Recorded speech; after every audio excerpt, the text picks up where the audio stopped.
Welcome to The Explainer. Today we're going to tackle a question that sounds super simple but is actually incredibly important in business. When is a sale really a sale? You might be surprised, but the answer to that can completely change how healthy a company looks from the outside. So let's start right there. When does a company truly earn its money? Is it the second a customer signs on the dotted line? Or maybe when the payment actually hits the bank account? Or is it only when the product is in the customer's hands? Depending on how you answer that, a company's financial picture can look wildly different.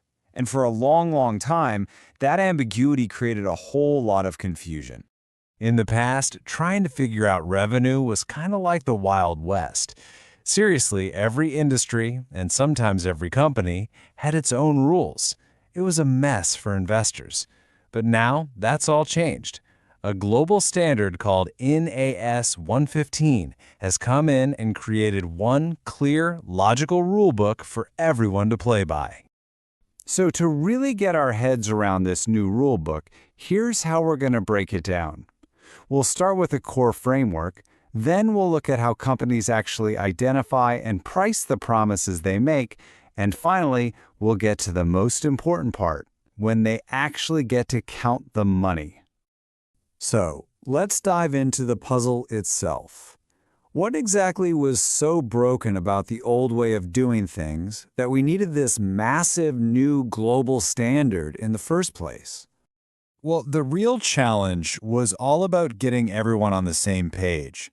The goal was to build trust so that you, as an investor, could look at an airline, a software company, and a construction firm and know, for sure, that they were all speaking the same language when it came to revenue.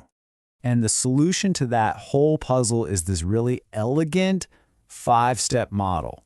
It acts like a universal guide for any company. It doesn't matter what industry they're in. The entire framework, and I mean everything, is built on this one powerful idea.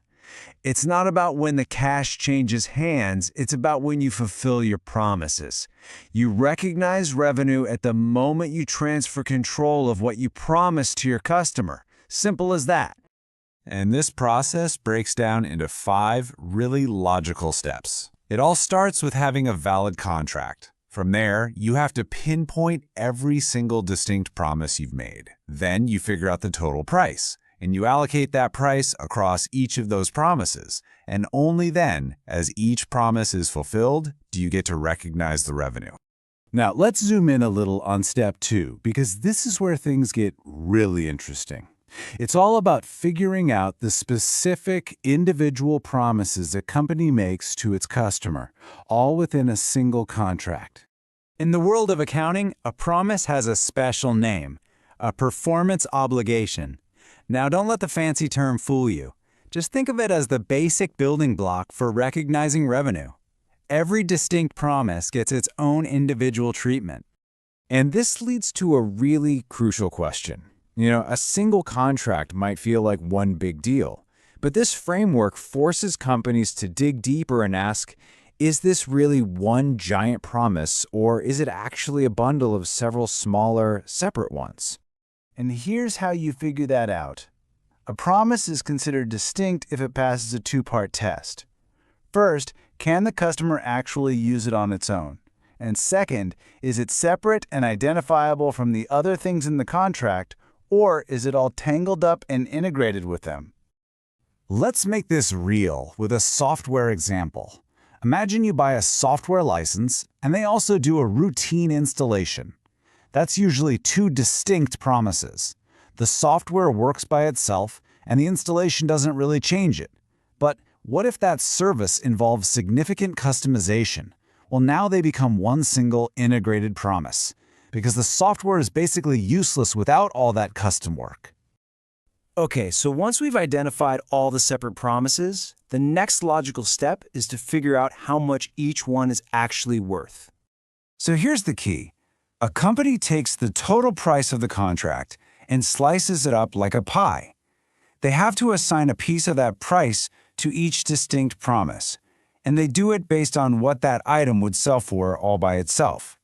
This is what's called its standalone selling price. Think about a cell phone bundle. A company might sell you a new phone and a 2-year service plan for, say, 30,000 rupees. Now, even if they advertise the phone as free, these accounting rules force them to say, now wait, they have to allocate that 30,000 across both the phone and the service based on what each would actually cost if you bought them separately. And that brings us to the final and most important step, the big moment. After identifying and pricing all the promises, when does the company actually get to count the money? Everything, and I mean everything, hinges on one powerful concept: control. Forget about when the cash shows up or when the contract is signed. Under these rules, revenue gets booked only at the precise moment a customer gains control of the good or service they were promised. So this means control can be transferred in two ways. For a continuous service, like a data subscription or a cleaning contract, revenue is recognized gradually, over time. But for a physical product, like a phone or a cup of coffee, control transfers all at once, and revenue is recognized at a single point in time. So, after all that technical stuff, you might be asking yourself, why does this highly structured 5-step process matter to anyone who isn't an accountant? Well, for investors, it all boils down to trust. This framework means that when you compare the revenue of two different companies, you're actually looking at numbers that were calculated using the same core logic. You're comparing apples to apples. For the companies themselves, it just provides clarity. It removes all the guesswork and ambiguity, giving them a clear and consistent roadmap for even the most complicated multi-year deals. And finally, for the markets as a whole, it establishes a common financial language. It creates a level of consistency that is just the absolute bedrock of a healthy, transparent global economy. So the next time you scan an earnings report and see that top-line revenue figure, you'll know it's not just a number. It's the final chapter in a story of promises being identified, valued, and ultimately fulfilled. Thanks for joining us.